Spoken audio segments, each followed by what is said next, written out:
The Scorpio has been the go-to Mahindra for those who are looking for a rugged SUV that can also be a daily driver. And with this midlife update, Mahindra is trying to increase the appeal of the Scorpio by a couple of notches. There are some tweaks to the design, the interiors, and one big update that sits under the hood: the more powerful engine from the Mahindra XUV 500. So, how much of an update is it? Let's get right to the point. The engine in the new Scorpio is the same 2.2-litre diesel seen in the front-wheel drive XUV. But here, it sends power to the rear wheels and so points nose to tail. Compared to the older Scorpio, you now have 20 PS more power and 40 Nm of additional torque. And instead of a 5-speed unit, you now have a 6-speed gearbox. The Scorpio has always been surprisingly easy to drive in the city. And with this new engine and gearbox combination, things have gotten even better. This is because the punch from the torque is now available over a wider rev range. You can leave the Scorpio in 3rd gear and it will amber around at 20 km an hour. Put your foot down and it picks up easily without any fuss. The same is applicable to the 6th gear as well. Basically, from 1500 RPM, the Scorpio will pick up with a gentle tap of the throttle.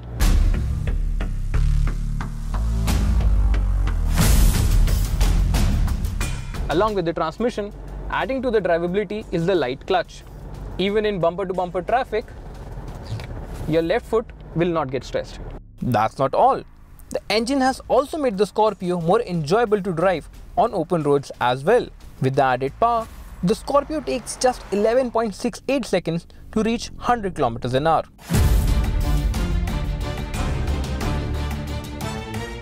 Start pulling from 2000 RPM and the engine actually pushes you back in your seat, and it revs cleanly all the way up to 4500 RPM.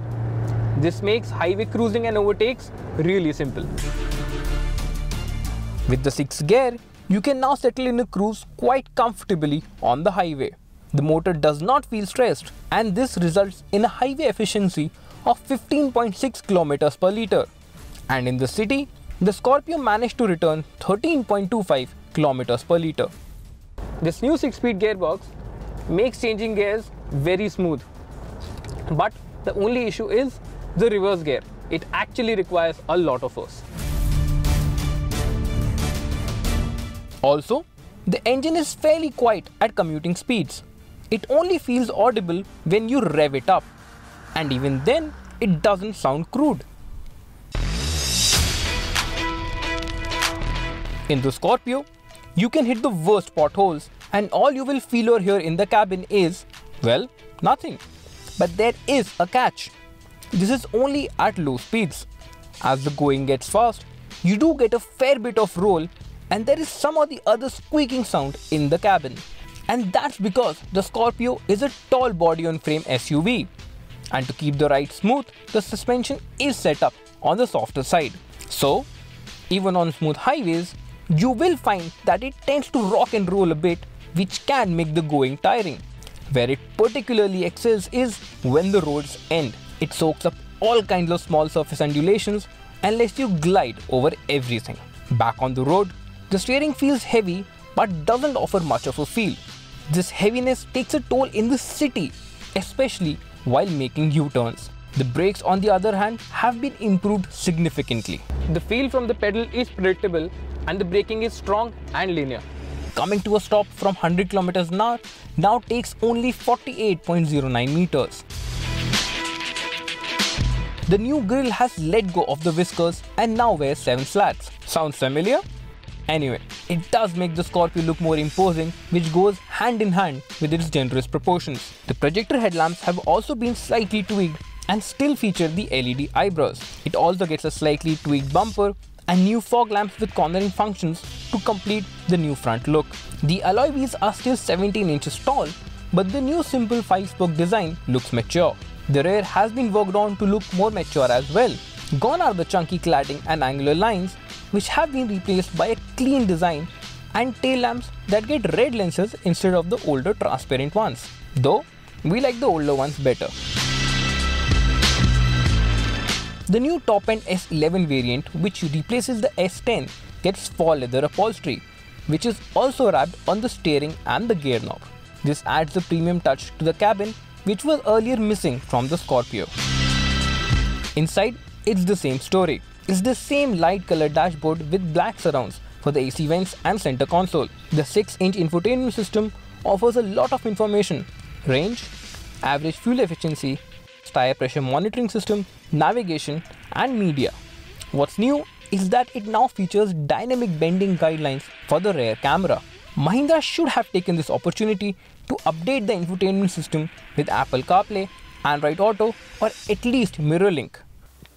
Storage spaces were an issue in the older Scorpio, but with the facelift, Mahindra has tried to fix it. Now, you get a mobile holder in front of the gearbox, a repositioned 12-volt socket, sunglass holder, nice rubberized flat base for your wallet and keys, and a deeper bottle holder. Though these storage places help, the ones on the doors still remain unreachable.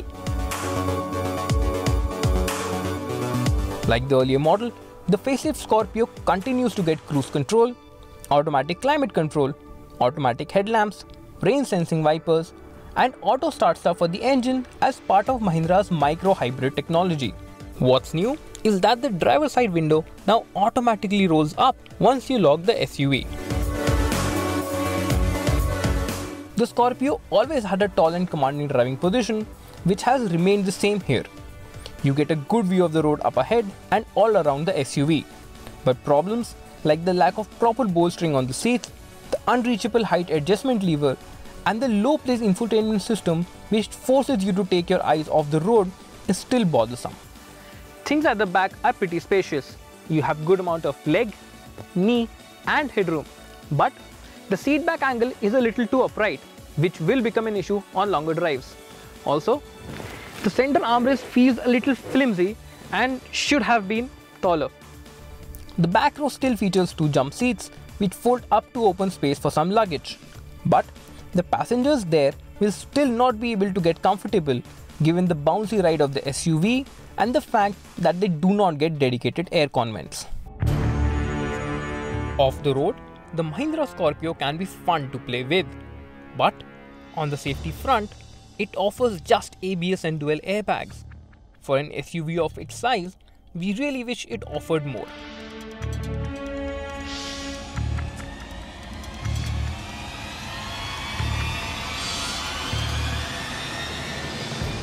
Now, with the facelift, the Scorpio has become more appealing and usable with the ease of drive and punch from the engine gearbox combination, more features, and better practicality in the cabin.